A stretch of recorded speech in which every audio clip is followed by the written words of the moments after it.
In today's video, I will be discussing why I decided to not open up a Pokemon LGS, local game store, or LCS as some people like to say, and instead decided to open up my own online Pokemon business. And I just want to explain kind of my thought process throughout everything. Real quick, we did get a restock on the store, DJ's Poke Center. We got some Mega Dream for just $125. And if you buy one, yeah, it's a little expensive on shipping, but if you buy 2 or 3 or 4, it saves you a ton of money. So when I decided to create my Pokemon business, one video that really stuck with me, or honestly a series of videos, was Rudy from Alpha Investments, because he would always talk about the expenses and all the negative effects of an LGS and just how much of a disadvantage you are. So I've always thought about that, and every year he updates it. His most recent one, which I want to say is 2025, but it could have been 2024. He has now upped that to about $150,000 minimum. And so, yes, listening to other LGS people, I was like, oh my goodness, because, you gotta think about the expenses. Some of the things that he mentioned, of course, is theft. You have to get insurance. You have to get like flood insurance and all of these other types of insurance, which sounds terrible and unbelievably expensive. The employee thing, I mean, like depending on your state, I know in my state, minimum wage is about $13 an hour. I mean, that's a lot of money. Is your store going to be profitable at all? Probably not. Rent, all things considered, I think most places in my area are probably going to be $3,000. And you could probably get it for $2,000, but you're going to get a little baby store.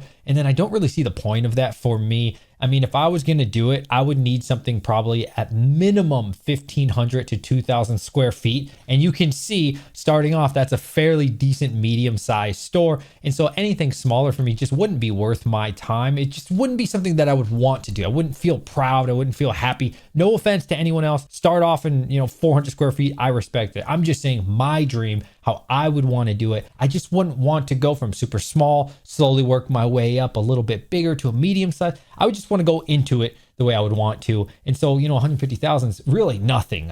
Cardinal Gaming has mentioned this a couple times. Just other people who have mentioned opening an LGS and the risk and how much money you're going to need. And you get a great month, but when the months are bad, guess what? They're really bad. And you still have to pay that rent. These expenses do not go away. So it was pretty easy to see videos like PokeNE and other people's success. And the risk there is so much better. Now to talk about risk, oh my goodness. As someone who has a full-time career, what really is my risk if you don't buy the products behind me, or if you don't buy the products downstairs, if you don't buy anything off my store? Honestly, nothing. It doesn't really matter. Would I like to make a bunch of sales? Absolutely, right? Of course I would like to make sales on my store. But if I don't, it's really not going to change my life negatively or anything. I'm not going to go into debt, just going to sit, right? And eventually the next bull run or whatever, some of the stuff that doesn't sell now, it's just going to appreciate over time. Where I can't say the same thing when most of your profits, if you're even having profits at all, are simply going to go to rent and again, employees and insurance. And what if somebody robs you? Like that happens all the time. And a lot of people don't have like bars on their windows and like a very upgraded door, not to mention all the things that I would need inside the LGS, because you're not going to have a bunch of shelving more than likely. You're not going to have a decent looking store. And so now I'm going to have to spend thousands of dollars on that. Not to mention the sign, right? A lot of people say that's anywhere for a really bad sign, 1,000 or 2,000, up to a good sign that could be $5,000. And depending on the size, like I said, I would want at minimum like a medium sized store.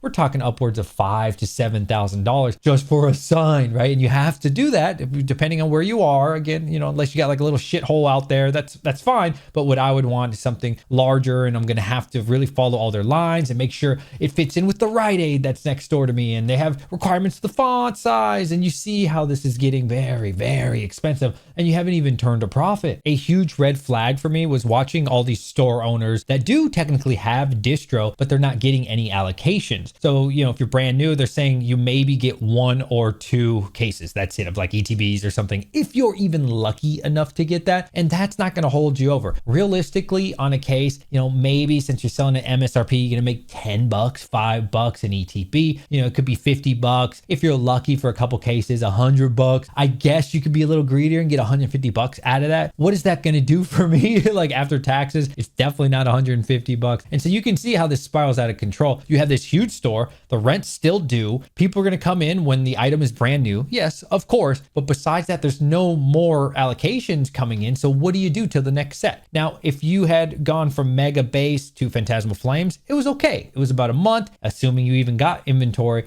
then yeah, sure, you had 2 big launches and that's awesome. But now moments like this where there's nothing in December, there's nothing in January until the very last day of January. ETBs don't come out to the middle of February. Like, what would I do in between? And so I think you would have to have a large sum of cash. This is again what Rudy talks about, for like a year or 2 or 3, just in case shit hits the fan. And it seems like things would be hitting the fan pretty quickly in a market like this. And you have to understand, we just came off of a bull run. What if we go more into the downturn? Okay, then finally I get allocation, but now there's not a lot of customers. And so now people don't want to buy off me all of a sudden. These ideas go through my mind. Then the beautiful thing with YouTube is you can learn all these things before even taking action. And I really appreciate that. And shout out to everybody who shares both their online experience and their LGS experience. I would love to hear from all of you. Like, am I getting something wrong? Because again, I've never experienced that. This was just the mindset that I had coming into it. And I like the pacing of online. To be honest with you guys, I don't want a bunch of employees. Now, I would hire like my friend to help me or something if the business ever got that big for like a weekend, or maybe the neighbor help out pack or something. That would be kind of cool. But I really like having full control all the time.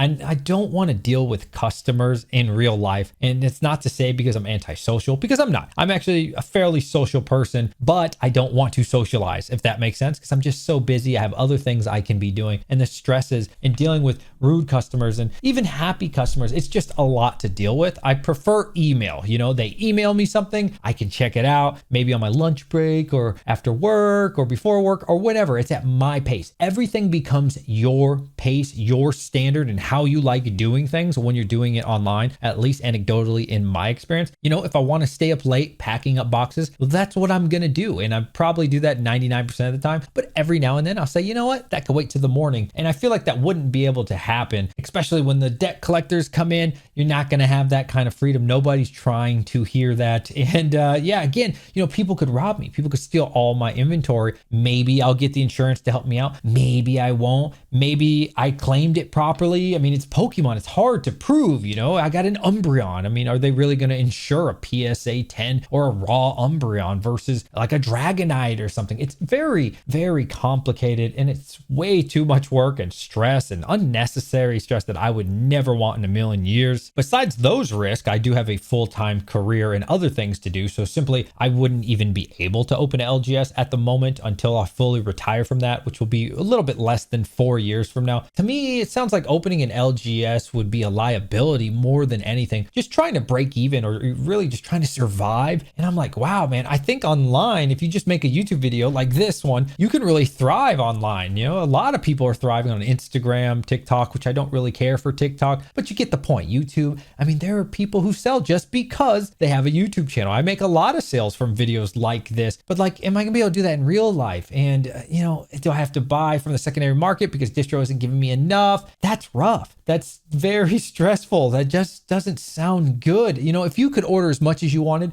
when you wanted, at any time, especially during the bull run, I'm sure it's a very lucrative venture. But just knowing that they're going to throttle you down and maybe give you a case or two, like, you can't survive off that. So now I have to be more creative. Now I'm going to have to get more singles. Now I'm going to have to buy things off the secondary market. So if I have to do those things anyways, why don't I just do them as a sole proprietor, or, you know, the owner of my own LLC? Why don't I just do that on my own? Because yeah, you'd be doing that, but you would also have a bunch of stress. And again, as Rudy mentioned, you do get some big hits every so often in the year. You know, 1 or 2 of those huge hits will pretty much make up all the money for the year for you. But if your allocations are low, what's even the point? I'm not going to get that big hit. You know, technically you're going to sell out, and that's awesome. But then what, right? Have you ever gone to an LGS and you checked in and they don't have anything? And then you checked in the next week and they still didn't have anything. And you might buy something. I bought like a Japanese pack off an LGS, but I was like, guys, you don't have any product? And they're like, dude, it's the bull run. We can't get anything. And then it sucks because it's like during the best times of the bull run,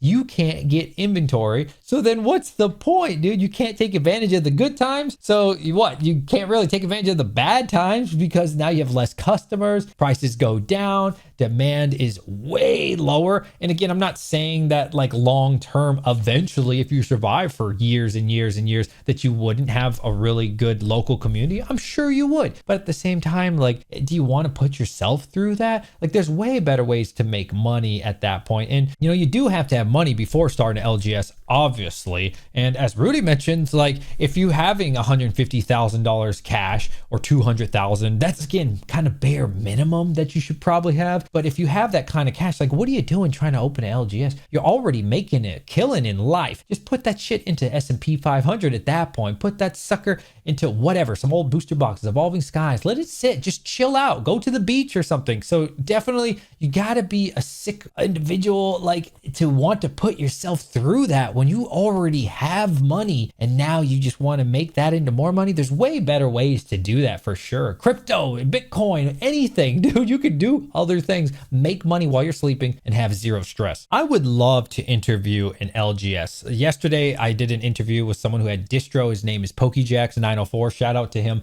And I'm really interested in interviewing these sorts of people. So if any of you are LGS owners, decent size, like medium at least. And I mean, I could do small, but like if you're just starting off, you won't have a huge story to tell us. Maybe I'd be open to that, but I would prefer like at least a medium size and just kind of pick your brain. And, I think people would find that interesting. If you think that content sounds kind of good, like why they did it and has it worked out or has it not? Would they recommend it? Would they not? I would love to hear from all of you. But for me, definitely 100%, I am very happy that I did online. I do think if I had like millions and millions of dollars expendable, like just, I'm so freaking rich that I don't care, I probably would consider getting an LGS, though I couldn't really see myself working there the whole time. So then what's really the point? I think it'd be more like a hobby thing. And, do I want a bunch of people coming into my store and playing games? I don't think I would. I'm not that kind of person. I think I would want it more like transaction. I don't know. Maybe that doesn't build a good relationship with the customer. If I'm just like, here's your sealed, have a wonderful day. I'm not going to be rude. You can talk, but I don't really want people sitting there all day playing Magic or something. I don't know. I know it sounds crazy. I don't think I would want a bunch of people loitering around me and, maybe they pay $5-10 to play, but it just wouldn't be worth it. That's a lot of sound. It's a lot of people talking. It's a lot of people moving. And I don't know. It's too much. You definitely have to be a certain kind of person to enjoy that. And I respect people that do. Good for them, man. Because without LGSs, hey, you have nowhere else to go. You got your Amazons of the world and you can do that. That's not really fun. You're never going to be able to play your games. I know there are a few people that do play Pokemon. If that is you, certainly let me know. And I think that's really cool. Going somewhere, meeting like-minded individuals, even in 2025, going into 2026, it is still possible that you will find people who like human interaction. I know it's crazy. Most people are on their phones scrolling, but don't get confused. There's certainly a good, decent little bit of people that are still interested in human interaction. I think I've rambled enough for today. If you made it to the end of the video, put in hashtag Red Bull. I've been making a lot more videos recently. I think we've been fairly consistent since we started. So yeah, definitely let me know if you're enjoying more videos and if this is okay for you. I usually do them in the basement. However, it is winter now and there's no heat in there. It's freezing. So I might just do them in this chair or stand behind me. Appreciate all of you. Please like and consider subscribing and I'll catch you guys on the next one. DJ's Poke Center signing out.